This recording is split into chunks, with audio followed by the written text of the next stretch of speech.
So Oklo is officially done just shipping licensing paperwork. They are literally pouring concrete now and backing it up with a massive $500 million capital budget.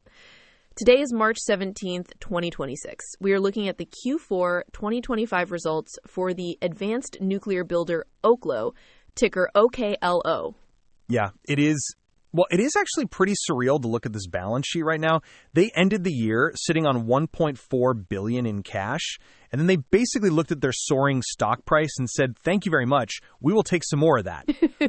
They hit the market really hard. Very hard. They executed an at-the-market offering in January to raise another $1 billion plus net of fees. So they are suddenly operating with over $2.5 billion in total liquidity.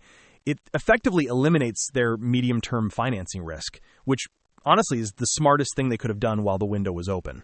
Which they absolutely need, right? Building advanced fast fission power plants is not exactly cheap. You can clearly see that in the operating loss. It ballooned out to $139.3 million for the full year, heavily driven by this huge fourth quarter spending spree. Right, because they are finally transitioning from PowerPoint mock-ups into physical project deployment. That means heavy site characterization, structural builds, procurement. Plus, there's a massive jump in stock-based compensation to factor in. It hit $41.8 million for the year. You're hiring top engineering talent when your stock is flying, so it's naturally going to cost you a lot of equity. And the tape definitely felt that gravity today. It was just a completely bipolar reaction. The stock spiked pre-market. I think it briefly pushed almost to $66. Then the regular session opened and it just bled out, steadily sold off all day to close down roughly 7%, sitting at $60.53. Typical reality check. The market sees a massive cash pile and cheers, and then it reads the 2026 guidance and remembers, oh, right, we actually have to go build these complex power plants now. The cash burn is going to be very real. Exactly. And just as a quick reminder for anyone listening, we're just two people geeking out over earnings reports. So this is strictly our personal opinion, definitely not financial advice. But Miro, the physical building part is what really hooked me here. The execution pace on their Texas test reactor, the Grove site. The 10-month timeline, yeah, that is the ultimate proof of concept for them. It really is. They literally went from a bare dirt field to dropping the reactor vessel inside the foundation. And they're targeting, I think the CEO said, Independence Day, July 4th, to actually achieve criticality. They're basically trying to prove that nuclear energy can operate at Silicon Valley speeds. If they actually hit that July date, it's a huge fundamental shift for the sector. The entire legacy bear case is that nuclear takes 2 decades to build and always bankrupts the contractors. Breaking that myth is critical, but moving that fast is highly capital intensive. That's exactly why they're guiding to a frankly aggressive $350 to $450 million in capital expenditures for 2026. They're taking all that freshly raised cash and just throwing it at concrete and steel across multiple states. Which means they're placing some incredibly expensive concentrated bets right now. All right, there's a lot to unpack with where that money is actually going and some interesting strategic maneuvers behind it. Let's get into the details. The most interesting strategic maneuver here is how they are completely sidestepping the legacy supply chain. I mean, the CEO actually used the phrase nuclear idiot index on the call. Wait, he actually called it that to analysts? He did. And it is actually a real structural advantage. Every single valve and pump in a legacy pressurized water reactor has this massive synthetic multiplier attached to it, just because it gets stamped nuclear grade. It inflates costs by an insane margin. Because of the extreme pressures those old legacy reactors have to handle safely. Exactly. But Oklo is building unpressurized fast sodium reactors, so they do not need all that specialized pressure-rated gear. They are deliberately sourcing roughly 70% of their components from standard non-nuclear supply chains. They just use normal industrial parts, which strips out all that legacy bloat. Which completely reframes the economics. You are not trapped dealing with 3 bespoke vendors who can basically name their price. You're just tapping into the broader industrial base. It is kind of brilliant. Yeah, and it gets better, or crazier, depending on your risk tolerance, because they're pulling the exact same maneuver with their regulators. You mean the NRC? Well, actually, no. That's the whole point. They are skirting the Nuclear Regulatory Commission right now. Normally, you go to the NRC and you spend a decade filing paperwork before anyone even buys a shovel. The CEO was brutally honest about this. He said, quote, "If you really looked at it objectively, our first product was really more built towards shipping permitting applications." Shipping paperwork. That is depressingly accurate for this sector. It is. But now they're using the Department of Energy instead. The DOE has an alternative pipeline for testing pilot plants. So Oklo gets authorization through the DOE, they build the physical reactor on federal land, and they bypass that slow NRC queue entirely for these initial builds.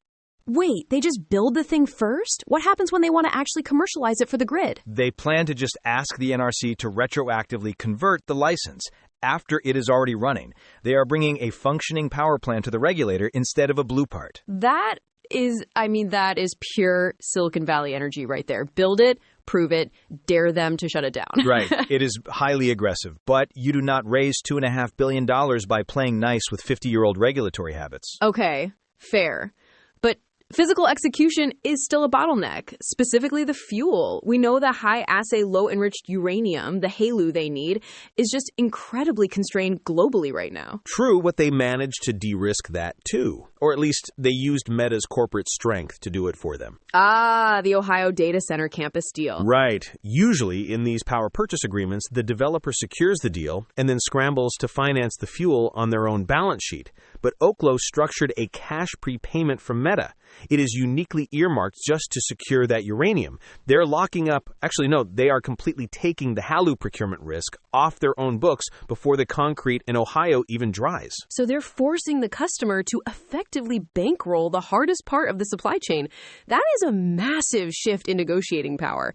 Normally, the utilities hold all the cards, but big tech is so desperate for power, they're literally funding the fuel procurement. Exactly. And it keeps Oklo from burning their own massive cash pile just to secure baseline commodities. It's a very tight financial loop. So when you put all of this together, the alternative supply chain, the regulatory hack, the big tech prepayments, where does this actually leave them heading into next year? Are we looking at a completely clear runway, or are there still hidden traps here?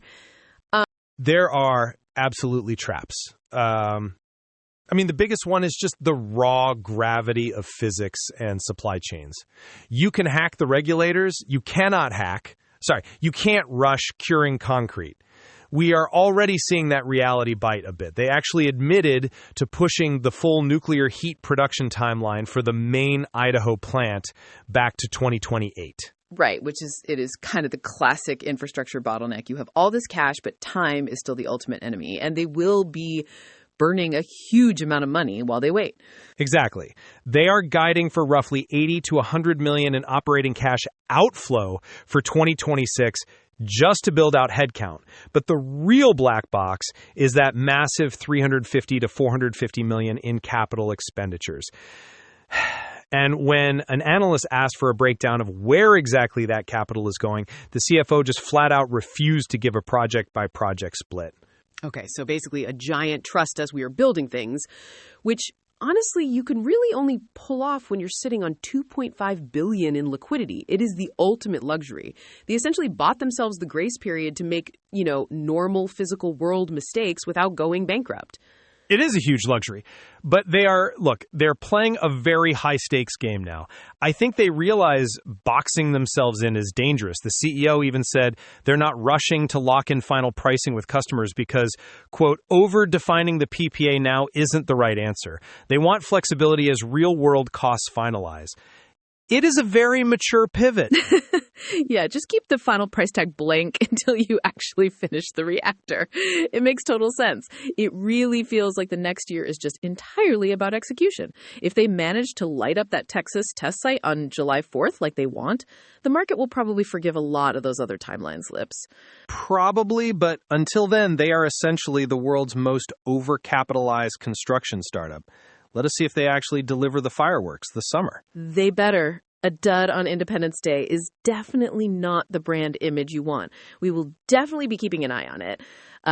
All right. Well, if you want these earnings chats to just show up in your feed, definitely go ahead and follow the podcast. And as a quick heads up, this show is actually built using AI tools to explore what technology can do when guided by human curiosity. We would love your feedback or ticker requests, so just email us at earningsunscripted@datamadness.ca or grab the X link in the show notes. Thanks for hanging out, and we will catch you next time. Take care, everyone.